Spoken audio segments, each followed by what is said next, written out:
Hello, it's Darren Moor, and this is the How to Survive Your Police Career podcast. Today's podcast is aimed at the new officer, straight out of training school, and about to hit the streets for the first time.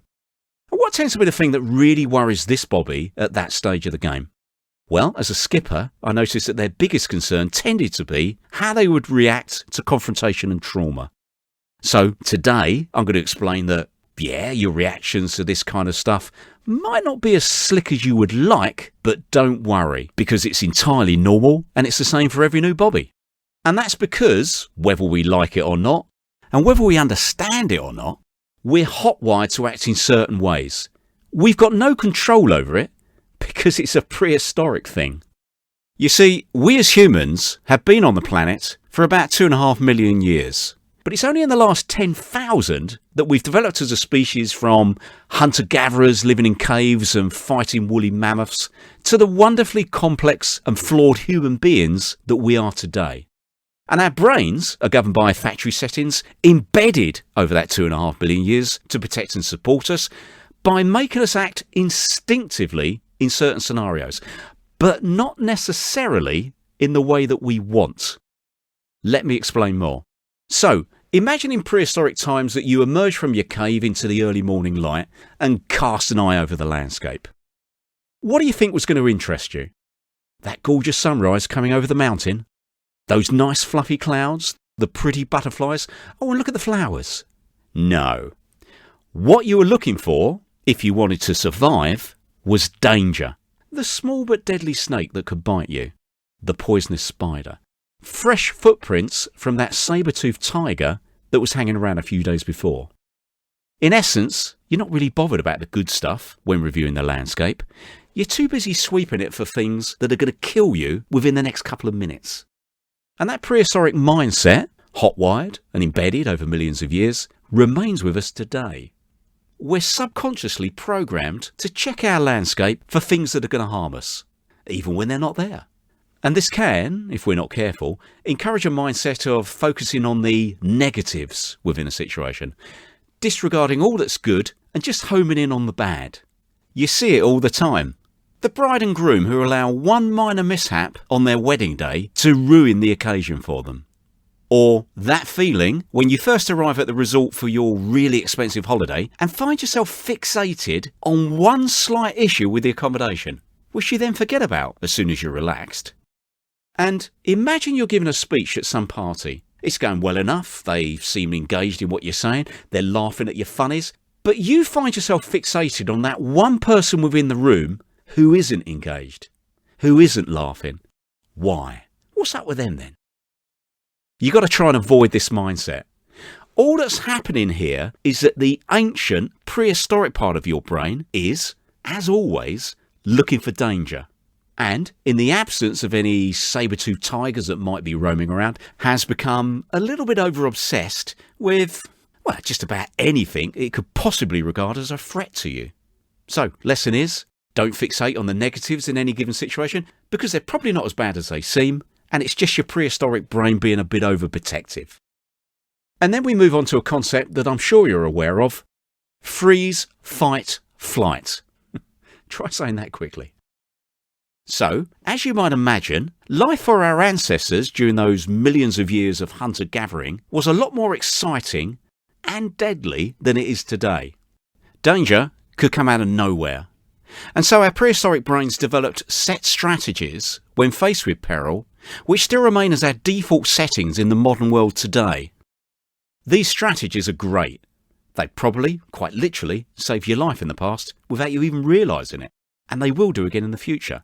But the downside is that you don't have any control over them, and they can be a tad overprotective, let's say.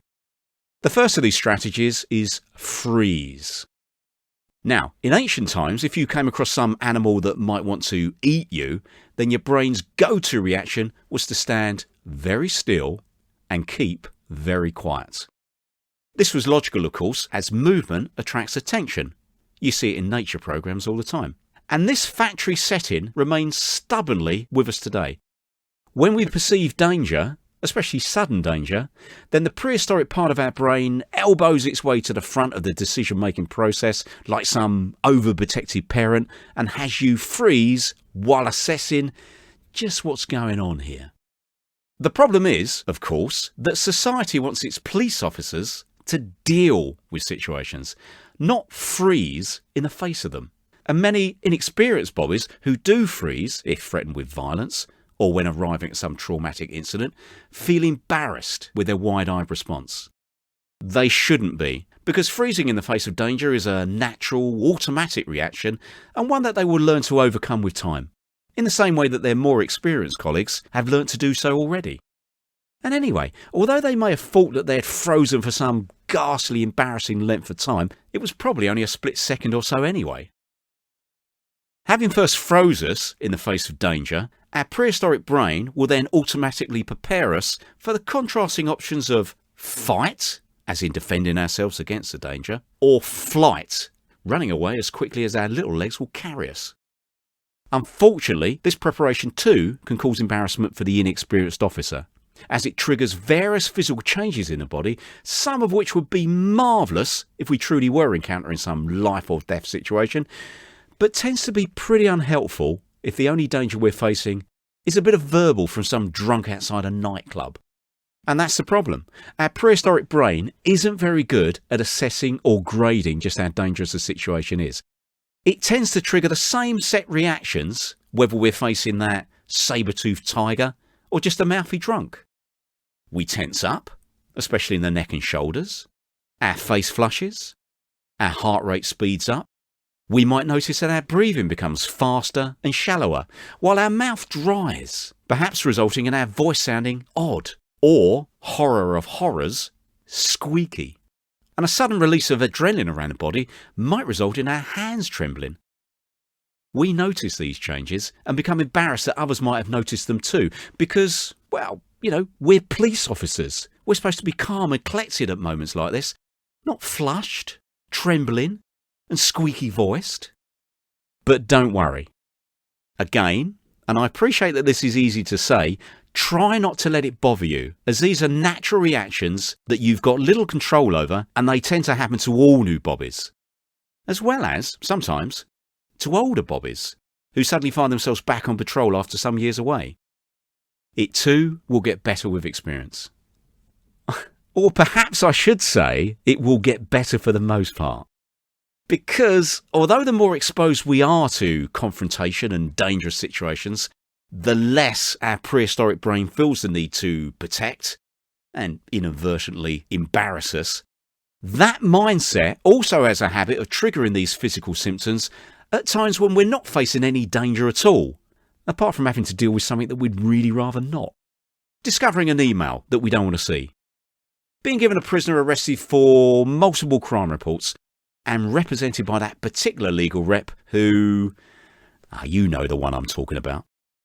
Or walking into the exam hall, or giving evidence in court. You know what? The joys of this job are fun and they're never ending, aren't they? And here's the thing. Wonderful though our prehistoric brain is, it has, I repeat, little concept of nuance. It will happily trigger the same physical reactions these days for a distressing email than it would have millions of years ago for something life-endangering, just in case you needed to do some fighting or flighting. So it's down to us, when we sense these reactions, just to remind ourselves that the only danger that we're in is that to our ego, or being lumbered with some irritating work. But not death, fortunately. And, as it seems that death is off the table now, a more sensible police officer response would be to deep breathe for a moment, thank our prehistoric brain for its interest, but advise it that we don't expect to be eaten today, reflect on the issues at hand and try to make some sense of them, come up with a practical solution, and then get on with it, in the way that our grateful public always expects of us. Well, thanks for listening. I hope this makes sense to the youngsters out there. The basic point is, don't worry about your early reactions, and it will get better in time. Anyhow, check out the website, howtosurviveyourpolicecareer.com, for other articles and podcasts on police health and welfare. And, of course, details on my books in the Police How to Survive series. Yeah, this is the sales bit, I'm afraid, because the books pay for the podcasts. So, what have we got? Well, we've got the main health book for bobbies, How to Survive Your Police Career. Everything an officer needs to know about eating and sleeping around shifts, mental and physical health, how to avoid infection and injury, how to recover from injury, cancer, diabetes, female health, eyesight, ethnic health, fire and water safety, STIs, just for the fun of it, and even teeth care.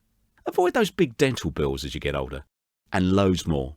It's an easy read with a lot of humour.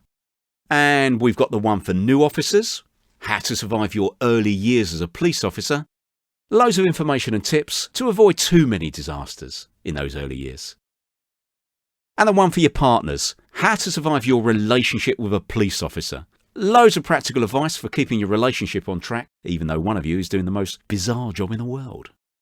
And remember that we're always keen to work with any police services, federations, or any other organisations out there that would like to buy the books on licence, maybe downloading them to your troops' work phones so they can access the information whenever they want.